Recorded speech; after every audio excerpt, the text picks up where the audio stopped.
Today we are going to explore one of the cities, Bangkok. Bangkok is the capital of Thailand and is densely populated with 12.6% of the total population of the country.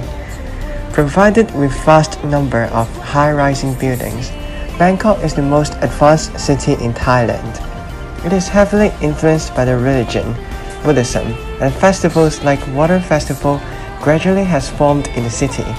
The unique food culture has also attracted a lot of visitors to come and visit.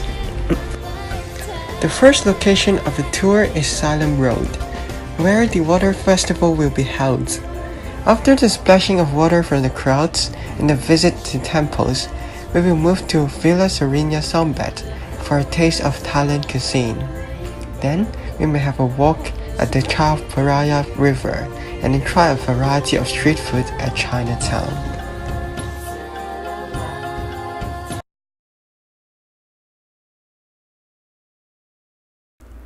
Loy Krathong Festival. Loy Krathong is a traditional festival that falls on the night of the 20th lunar month of the Thai calendar. On this day, people float something similar to small boats called krathong on rivers. The river festival held by the government celebrating Loy Krathong Festival is now one of the biggest tourist attractions. So what exactly is the krathong? Basically, krathong is made up of the lotus-shaped rafts, candles, joss-sticks, banana leaves, and flowers. The traditional krathong is made from a cross-section of a banana tree trunk and decorated with folded banana leaves and flowers and designed into a towel-like object. There are various reasons why Thai celebrates this festival. The first reason is related to Thailand's history. Thailand is an agricultural-based country and therefore rivers are very important to them. At the time of the festival, the main rice harvest season has ended. In order to thank the water goodness for supply of abundant water and also to ask for forgiveness for polluting the water, Thai people decided to make a krathong to water goodness. The second reason is that Thai people treat this festival as a chance to get rid of bad luck. They believe that releasing the krathong down the river is a symbol of floating away the bad luck.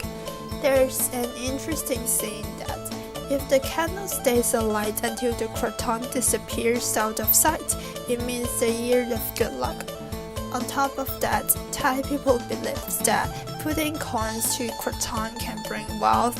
Sometimes they may even put hair, nail clippings, or something one doesn't use anymore to krathong in hopes of throwing away the negative feelings like anger.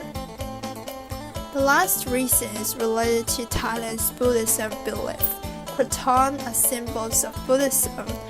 Thai people venerate the Buddha with light, so the candle in the krathong is a symbol of knowledge and wisdom. The joss stick is the symbol of purity and sympathy.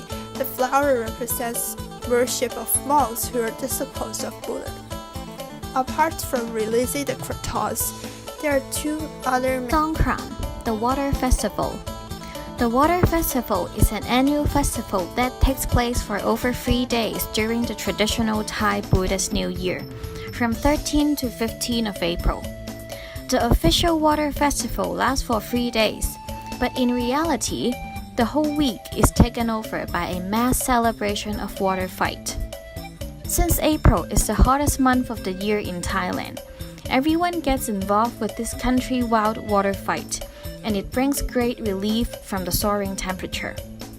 In Bangkok, during the water festival, most office buildings, banks, and even family-run shops and restaurants shut down completely. Everyone will be water fighting over the street, and even tourists will fly into Bangkok to particularly join this amazing religious festival. The water festival was originated from the blessing of the Buddhist monks. During the monks' holy cleansing process, water will be poured over the monks. The Thai locals would then collect the poured water and bring it back to their loved ones and friends. They would rub and pour the water over one another as they believe that the water is blessed.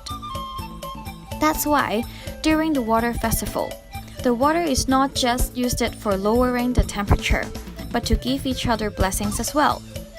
Drenching each other with water symbolizes washing away the bad luck, misdeeds, and misfortunes from the previous year, and blessing each other for good health and fortune in the new year. In the very beginning, the water festival started off with the light sprinkling of water on Buddha statues to symbolize purification. But as time went by, people began splashing each other in a more playful manner, and it became an almighty water fight. During the week, the street will be filled with music, people dancing and drinking. Water guns, hose pipes, buckets, or any other containers will be used to splash water. Buddhist monks will be carrying the Buddha statues through the streets to let people throw water on it. Besides, another tradition is to wipe white chalk mixture onto people's face. This is originated from the Buddhist monks using chalk marks to preserve blessing. In the meantime, Thai people will also visit the monasteries for prayer and deliver food to the monks. Upholding the tradition, they will also be pouring water onto the monastery's Buddha statues and symbols as well. To conclude, although the way of celebrating Songkran, the water festival, is changing throughout the years, the core value of the festival is still to uphold the Buddhist traditions, demonstrating a rich religious color.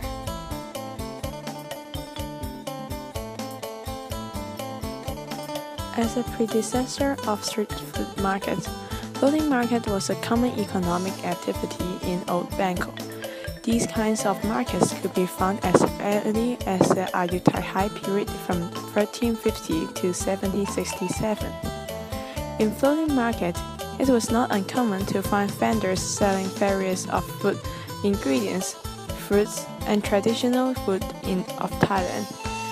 Under urbanization and modernization, to facilitate a better urban management, King Ramon V has implemented policies to shift the floating markets to land-based market in the early 20th century. When the economic development of Bangkok rising rapidly in the 60s, the population growth further stimulates the street food culture. After 70s, Bangkok have further started a displayed home cooking phenomenon, which they opt not to cook their meals at home but to eat out. This further makes street food popular among Bangkok. Nowadays, it was very common among Bangkok citizens to have a street food as their daily meals, be it meals at work or at home. The food market in Bangkok occupies a large open-air halls, for example Wangland Market. Vendors would have permanent stalls and they provide some tables for people to sit in, while others will merely present as a takeaway shop. There is also night food market. This is a combination of a collection of street stores and with some mobile vendors. In this street food market, they are mostly unhygienic, crowded, and noisy. In Bangkok street food markets, some vendors solely sell pre-cooked foods, while mostly the vendors would offer dishes that can be prepared in a very short period of time. This facilitates a fast-paced eating style in Bangkok. On the other hand, vendors in Bangkok tend to use plastic bags to contain their food, even for cooked rice, sweets, fruits, or drinks. So, for housewives who do not cook but merely buy food from street food market, Bangkok citizens would call them plastic bag housewife. The emergence of street food culture basically shaped the eating style of Bangkok citizens, who they tend to skip the process of cooking. Thai food is famous as a mixture of different tastes. Thus, it can be easily found Thai food commonly has a combination of sour and spicy, spicy and sweet, and there's endless of combination of taste in Thai food. Noodles is one of the popular street food items and pad thai should be the most well-known one. It is made with dried rice noodles served with eggs and firm tofu. Some may even contain shrimp, squid, or chicken. Vendors would add fish sauce, garlic, red chili pepper, and the likes as flavoring and stir-fry the noodles with other ingredients. For snacks, it is also common among Bangkok to have desserts with coconuts or jelly. You can find coconut cream jelly, cocoa cassava cake, and flavored jellies. Besides sweetened snacks, Bangkok citizens would also love to have edible insects as their snacks. For example, grasshoppers, giant water bugs, crickets, or silkworms. They are all deep-fried and salted. Street food undoubtedly becomes an unique food culture. Apart from street food as a sole city of Thai food, there are still other well-known food forming the food culture in Bangkok. As early as the 13th century, the Thai people had established what might be considered the heart of Siamese cuisine as we know it today. Various types of meat and seafood combined with local vegetables, herbs, and spices such as garlic and pepper and served with rice. Later, noodles were also brought from China to Thailand. In respect of those mentioned components, the food style was established. Dishes in Bangkok are also heavily influenced by Indian spices and flavors, which is evident in its famous green, red, and yellow curries. Although the curry in Bangkok incorporates many Indian spices in its paste, it still manages to maintain its own unique flavor with the addition of local spices and ingredients such as Thai holy basil and Thai ginger. Other influences on the flavor may be found in the countries near or surrounding it, such as Vietnam, Cambodia, Indonesia, and so on. Such plentiful and vast influences combine to create the complex taste of present-day dishes. The combination of different seasonings, like spicy, sweet, sour, and salty, could therefore be equally satisfying to eye, nose, and palate, making the dishes more enjoyable. One of the famous dishes reflecting features in Bangkok is Gan Som Pat Riam, which combines the taste of sweet, sour, and spicy into a small bowl of soup. This soup base is packed with different vegetables like carrots, cabbage, and green beans. Alternatively, it can also be served with a deep-fried omelette made from eggs and a local stringy vegetable leaf called cha om. In Bangkok, food forms a central part of any social occasions. Gradually, due to the importance of food in the culture, eating and ordering the food also become part of the food culture. Thai food is always eaten with a fork and a spoon. Even single dish meals such as fried rice with pork or steamed rice topped with roasted duck are served in bite-sized slices, obviating the need for a knife. Ideally, eating Thai food is a communal affair involving 2 or more people. This is because the greater the number of diners, the greater the number of dishes ordered. Generally speaking, 2 diners order 3 dishes in addition to their own individual plates of steamed rice. Diners choose whatever they require from shared dishes and generally add it to their own rice. Soups are enjoyed concurrently with rice and other dishes. Spicy dishes go the same way because they have to be balanced by bland dishes to avoid discomfort. When ordering the food, a typical meal might include a soup, a steamed dish, a fried dish, a hot salad, and a variety of sauces into which the food is dipped. When ordering the food, a typical meal in a formal Thai restaurant may include a soup, a steamed fish, a fried fish, a hot salad, and a variety of sauces into which food is dipped. This will be followed by sweet desserts or fresh fruits such as mangoes and durians. I will now introduce 2 dishes which received Michelin 1 star for Thailand cuisine. The first dish is a Southern Thai curry with salt-brained chicken. Southern Thai charcoal grilled chicken curry is influenced by the ayam golak, a grilled chicken process from Islamic Malaysian cuisine. It is simply a grilled chicken marinated in herbs and coconut milk. Then it is grilled over charcoal and dipped into a spiced curry sauce repeatedly, and then grilled again until the desired thickness of curry coating is achieved on the meat. The significance of this dish is that Thai Muslim people believed that this dish is the most elegant of all curries, so they choose to serve it when performing numerous ceremonies. The second dish is the ocean trout in an herb sauce.